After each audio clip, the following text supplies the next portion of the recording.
when a McKinsey partner, a critical thinking educator, and a Stanford methodology all refer to the same thinking principle, I know I have to pay attention. That principle translates into a two-step process that takes vague, blurry thoughts into coherent and clear ideas. So let's get to it. Step number 1. The number one reason I see smart, brilliant people get stuck with frameworks, with structured thinking, with structured articulation, is because they skip step number 1, which is unstructured articulation. Sounds counterintuitive, but first step is taking those fuzzy, vague thoughts and turn them into words, translating them into something that we can understand. Forget about hierarchies, conciseness, clearness. All of that doesn't matter because step number 1 is just figuring out what is even in my head. Because thoughts are just electric signals passing through our neurons. We don't even know what we're thinking half the time. So step number 1 really is translating that into words that we ourselves can understand first. Or put it another way, if you don't know what you're thinking, no amount of structure, frameworks, logic can help get your point across because your thoughts are still in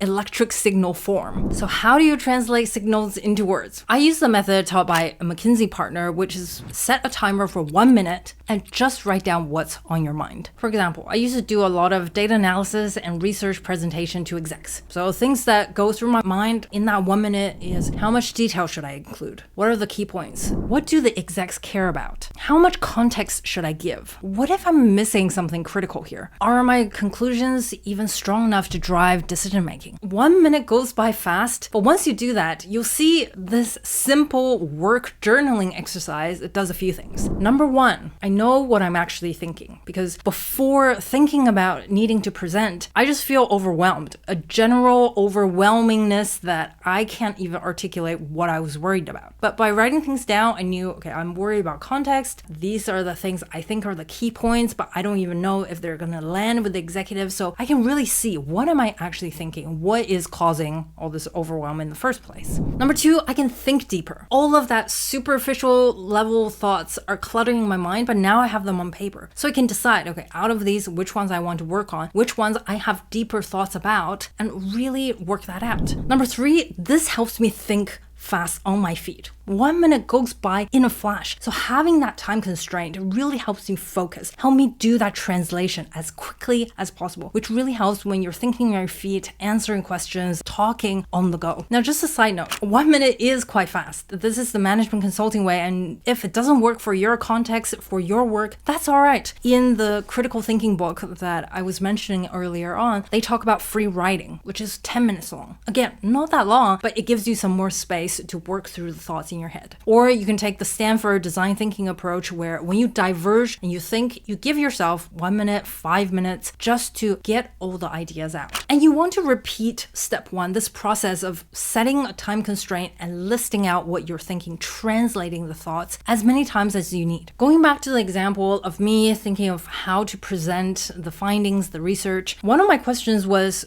how do I know what the execs care about? Let's take that and go 1 more minute on this. Okay, I think what they care about really is making a go, no go decision. Okay, so all I have to do is present both sides of the argument and give them my recommendation. So what is my recommendation? I think it's go because of XYZ. Then, within that 1 minute, I can list out what is it that I'm really thinking about? What is it in my arguments do I want to present? Right? I'm going deeper with these ideas. I am thinking faster on my feet because then we're going to go to step 2, which is structured articulation. This boils down to 3 things: simplify, prioritize, and structure. And if you have seen this video before, this is the base logic of framework thinking. We're going to take the mumbo jumbo that we've been doing in step 1 and put them through some structure, some frameworks. In the analysis case, one of the go-tos I have is, okay, now I have all these ideas, let's put it through the pyramid principle. What is my answer? My answer is we should go ahead. What are my 3 supporting arguments? 1, 2, and 3. And then I put all the details that I was worrying about earlier on at the very end. So that's one way of using a structure to put everything I've been thinking about in my head through the structure. structure. Or we could use another structure, the what, why, and so what. I talked about it in this video here. The what is, we should go ahead. The why is, my 3 supporting arguments and their details. And the so what is, this aligns to our strategy, or this aligns to our growth goals. This aligns with how we want to position ourselves. We make it relevant. How do I know which structure to choose? Well, this comes down to, what does the audience care about? Think of step 1 as you and your thoughts being the focus, right? I'm just trying to pull out as much as I know. And in step 2, it's about the other person that we're talking to. Out of all these things I know, what should I pick out to share with them? And of course, there are frameworks to help you figure out what they care about. One of the ones I like to use is a 2-step process. First, start with gap analysis, right? For the other person, what is their current state and what is their desired future state? And what is the gap? I want to identify the gap, right? For my project, it's probably some sort of, our revenue is here, we want to grow it, let's say 20% in the next 5 years. How do we get there? That's the gap. Then focusing in on the gap, one of the frameworks we can use is the awareness framework. And there are 5 stages. Number 1 is unaware. It could be that the executives think